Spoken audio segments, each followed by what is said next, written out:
¿Cómo estás? ¿Qué tal? Jaime Díaz Gavier, presidente del Tribunal Oral Federal número 1 de Córdoba.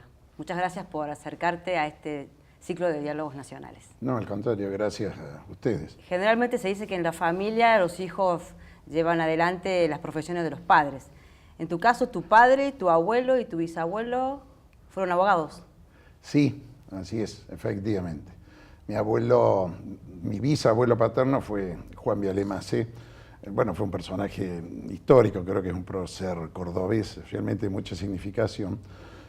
Fue abogado, además fue médico. Mi abuelo paterno fue un abogado, jurista, un hombre de mucha formación jurídica, fue miembro del Superior Tribunal de la provincia. Primero fue juez, después fue juez del Superior Tribunal, y mi padre, el doctor Agustín Díaz Vialet, fue ministro de la Corte Suprema de Justicia de la Nación entre el junio de 1973 hasta el 24 de marzo del 76, en el que fue destituido por el primer decreto dictado por la Junta Militar que había asaltado el poder en la Argentina ese mismo día.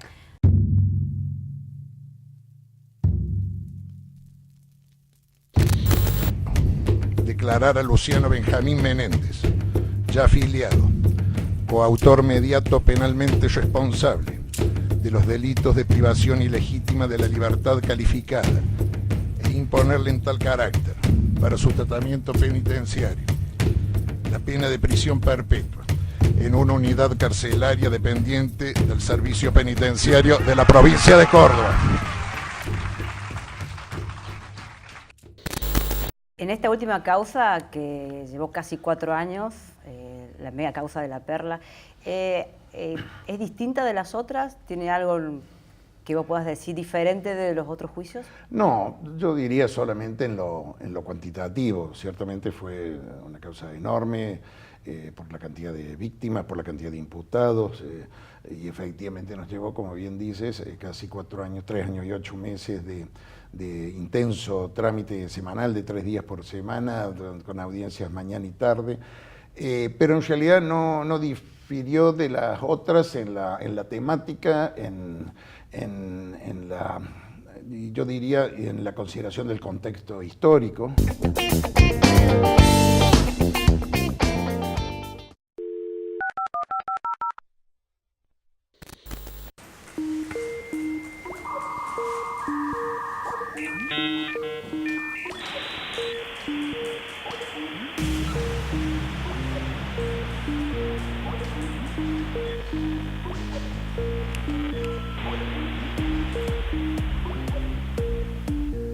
Bueno, en primer término, mucho gusto de conocerlo, Regendorfer. Le quiero decir que estaba leyendo su libro incluso antes que me invitaran los amigos acá en Córdoba a participar de este interesantísimo intercambio con usted. Me parece que hace una caracterización psicológica muy ajustada, efectivamente, a estos personajes que incluso uno los ve desde hoy, desde la normalidad que vivimos de alguna manera, y gracias a Dios, pero digo, es como difícil de entender qué situaciones, qué complicaciones, qué historias han vivido esas personas y nuestra sociedad argentina, que posibilitó este tipo de personajes, ¿no? Que hoy parecen bastante como increíbles, pero ciertamente existieron, e hicieron lo que hicieron, ciertamente.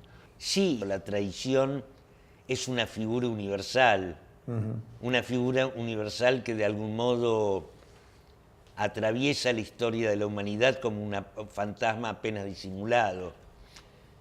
En ese sentido, a mí me pareció muy interesante, o mejor dicho, me sentí terriblemente atraído por la posibilidad de explorar esa figura en el marco de la última dictadura. También me atrae mucho para trabajar, aclaro, la figura del represor en el sentido de que de los represores conocemos sus nombres, conocemos dónde prestaron servicios, conocemos algunas de las aberraciones que cometieron, conocemos algunos otros detalles proporcionados por sobrevivientes que como testigos se los puede considerar, y eso en el sentido literal de la palabra, testigos vendados, o sea, sabemos cosas fragmentarias. En ese sentido,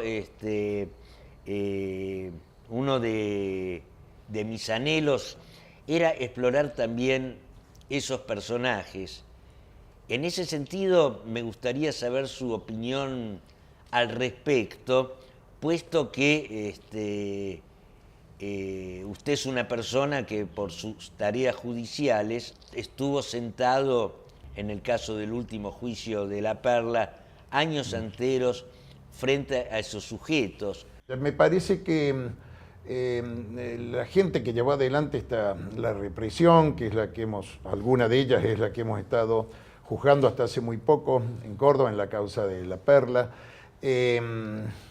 son básicamente personajes muy fanáticos que terminaron incluso expresando su fanatismo el último día de la audiencia cuando se leyó la sentencia, y una vez que di por cerrado ya el juicio, y cuando la gente se paraba y se retiraba, bueno, se pararon muchos de ellos, no todos, y empezaron a insultar y a gritar. Estaba incluso el gobernador de Córdoba y algunos otros funcionarios destacados, e incluso hacia el tribunal, que también estaba ya retirándose, profiriendo amenazas, y a ustedes los vamos a matar y los vamos a buscar. Y bueno, que me pareció que era una confirmación de que la sentencia que habíamos dictado en realidad estaba ajustada a derecho, puesto que habían pasado 40 años de los hechos por los cuales los habíamos condenado, y en realidad esta gente no había hecho, y no ha hecho de ninguna manera un mea culpa o un examen de conciencia.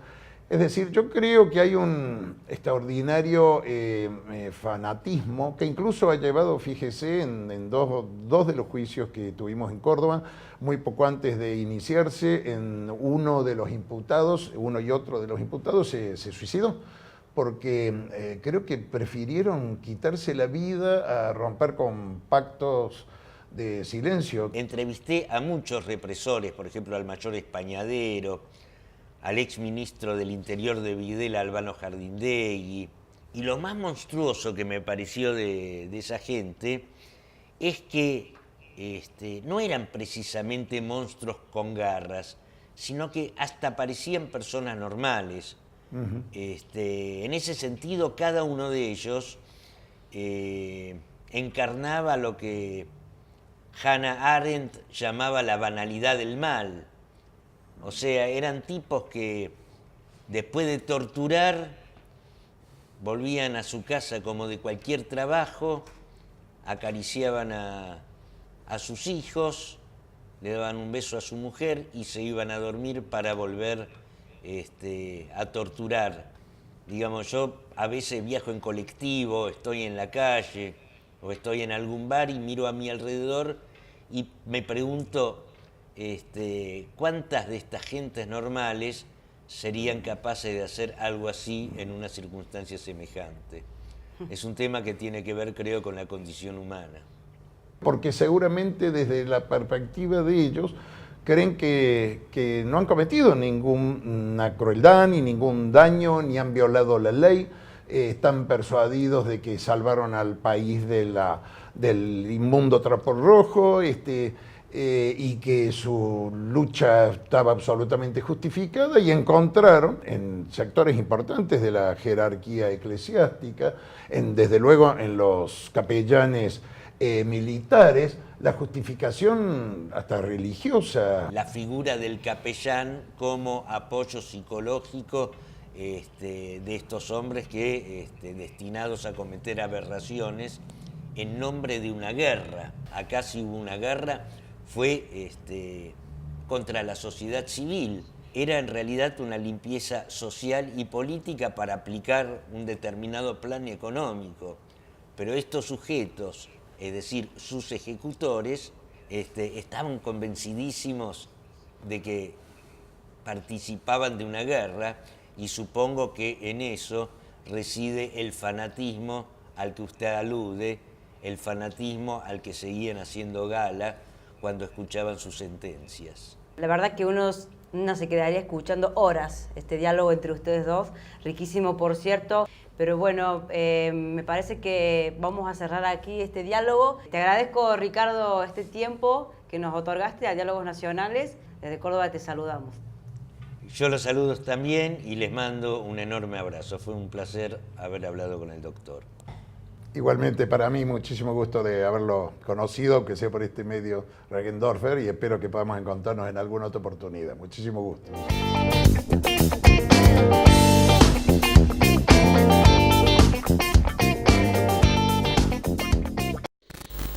Jaime, como ser humano que deja su investidura de lado, ¿cómo se puede dormir la noche anterior a la lectura de la sentencia de la mega causa La Perla? Te voy a contar una anécdota personal y muy cara a mis recuerdos. Yo juré como juez 20 días después que muriera mi padre. Y en su lecho de muerte, él ya sabía que yo iba a ser juez. Faltaba muy poco para que asumiera mi función. Y me dijo, Jaime, vas a ser juez. Hacer las cosas de tal manera que a la noche, cuando apagues la luz, puedas dormirte. Yo he tratado de ser fiel a esa consigna y me emociona recordar que hemos llevado adelante y estamos todavía llevando adelante de lesa humanidad. Yo creo que una función que tu hijo debe comprender también una función sanadora, porque ha habido gente que ha sufrido mucho durante 40 años y nunca nadie la había oído. Creo que por primera vez en el mundo, diría, porque creo que la Argentina es un ejemplo casi único en el mundo, que después de 40 años un Estado es capaz de mirarse a sí mismo y decir qué hizo mal, por qué hice lo que hice y cómo se corrige esto, ¿no? Entonces, darle a tu hijo la tranquilidad de que por estos actos de justicia y esta lectura seguramente muy aburrida para él de tipos penales, figuras penales que yo reproducía, porque cada uno de los condenados tengo que decirle por qué delitos ha sido condenado. Gracias a eso me parece que él está viviendo en un país mucho mejor, pese a todas nuestras altibajos que tenemos como democracia, pero está viviendo en un país muchísimo mejor que el que muchos argentinos vivieron, padecieron e incluso murieron. Muchas gracias, Jaime. Te agradezco que hayas estado participando de este ciclo de Diálogos Nacionales con tu valiosísimo aporte y de la experiencia que has tenido en los juicios y que me parece que siguen todavía. Muchas gracias por estar acá. No, muchísimas gracias a ustedes. Realmente valoro muchísimo la oportunidad que me han dado de poder participar precisamente en este ciclo. Muchísimas gracias.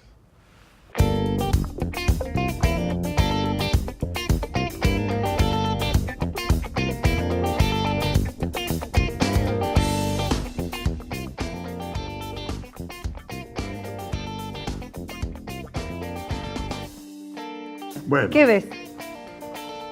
No, veo con alguna satisfacción a alguien que sintió en algún momento que tenía que cumplir una misión y trató de hacerlo de la mejor manera posible y respetando siempre el marco legal del cual espero que los argentinos lo hacemos para siempre y no nos vuelva a pasar nunca más lo que nos pasó.